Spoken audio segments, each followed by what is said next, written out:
Welcome back to another episode of the Lost Codex, a channel dedicated to the people, places, and histories of Azeroth's universe.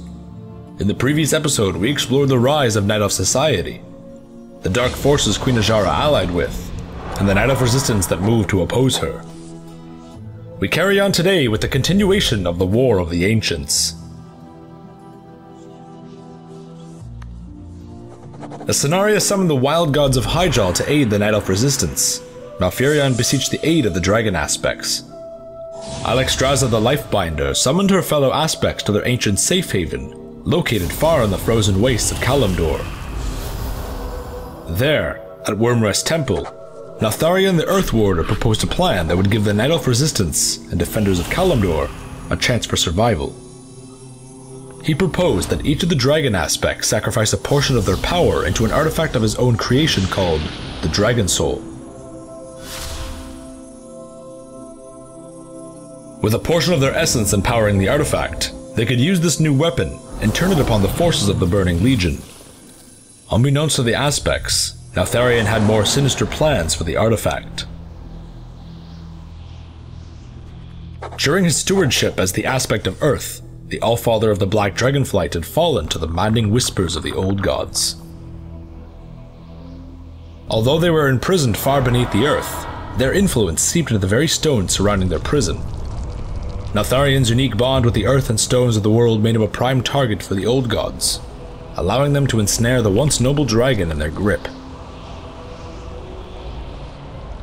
With the Dragonsoul empowered with each of the dragon aspects' essence, Neltharion carried the artifact with him just as the aspects arrived during a momentous clash between the demons and the Night Elf resistance. Holding the weapon aloft, Neltharion unleashed the Dragonsoul's power, tearing through the ranks of the Burning Legion. Without warning, the Black Dragon turned the artifact upon the Night Elf ranks and upon his own kind, slaughtering them in the same horrific way as he had done with the Legion. Malygos the Spellweaver and his blue dragons moved to intercept the deranged Earth Warder, prompting Neltharion to turn the artifact on them, slaughtering them by the thousands. Although Malygos would survive the encounter, the Spellweaver would never be the same. His grief would haunt him for thousands of years, and send him spiraling into a long age of depression. The use of the Dragonsoul had also affected Neltharion. Raw torrents of power coursed through the Black Dragon, which slowly started to tear him apart.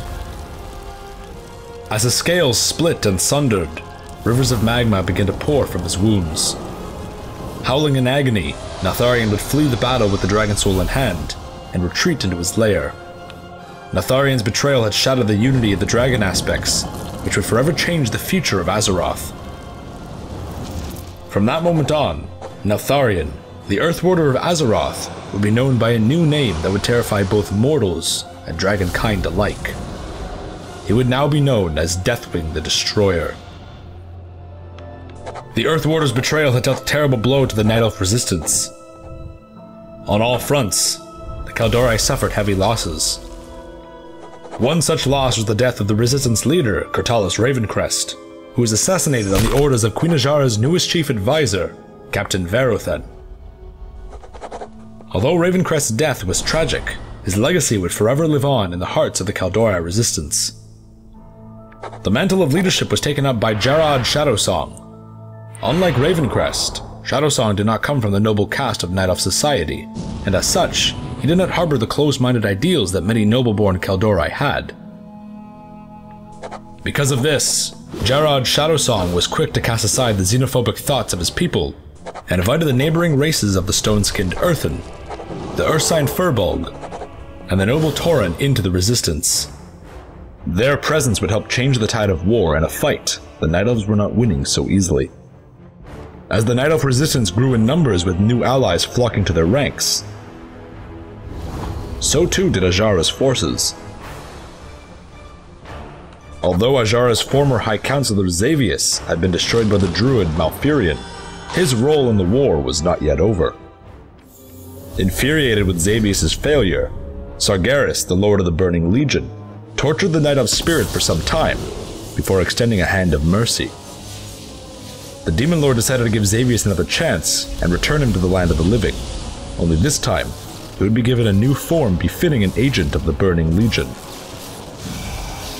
Xavius' form was disfigured and twisted into the first satyr, a demonic race with deadly horns and cloven hooves.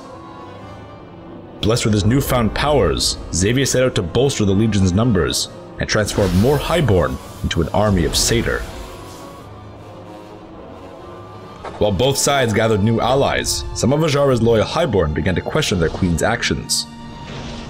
The Highborn of Suramar watched as their surrounding lands burned in the wake of the Legion's march, and eventually decided to save themselves by breaking ties with Azshara. As the Legion moved to turn the city's beloved Temple of Elune into a staging ground for a new demonic portal, Suramar's elite struck out. Using a group of artifacts known as the Pillars of Creation, the Suramar Highborn pushed the burning Legion presence out of their temple and moved to secure their city from any outside threat. A different group of Highborn also cut ties with Azshara. Led by Dathramar Sunstrider, these Highborn had come to realize that their queen's new allies would bring ruin to the world, prompting them to reach out and ally with the Resistance. Despite these Highborn deserters, Azshara's army continued to grow as one of the war's most influential heroes turned cloak and joined the Queen. Illidan Stormrage would pledge himself to Queen Azshara and her Legion allies, and was soon granted an audience with Sargeras himself. Illidan's loyalty and secret plan to steal the Dragonsoul pleased Sargeras, who rewarded the young Night Elf with a blessing of exceptional power. The Lord of the Burning Legion would sear Illidan's body with fel tattoos, before burning out his eyes and replacing them with fel fire that allowed Illidan to see all kinds of magic made manifest.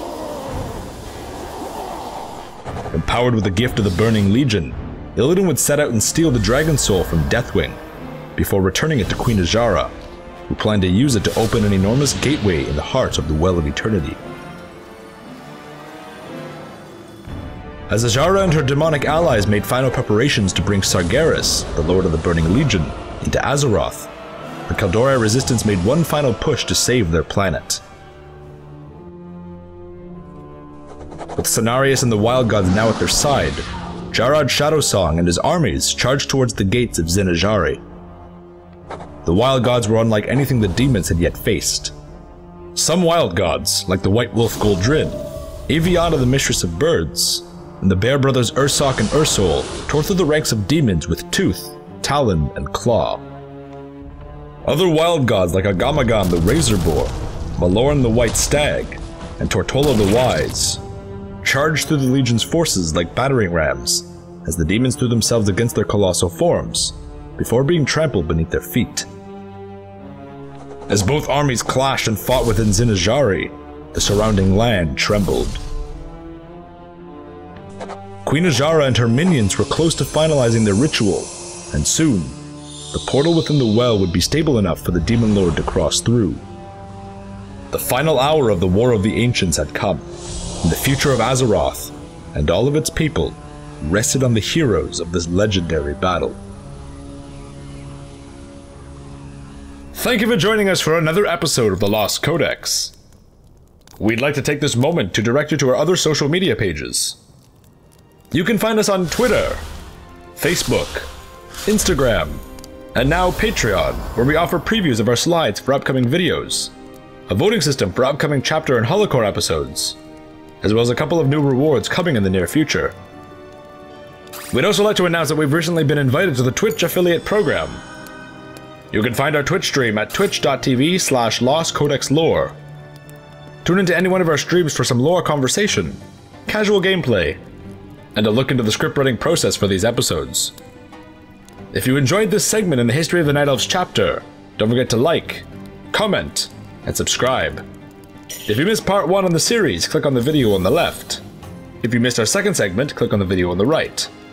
The end of the War of the Ancients and the events that follow will continue in part 4 of the series, soon. Stay tuned for part 4, The Sundering.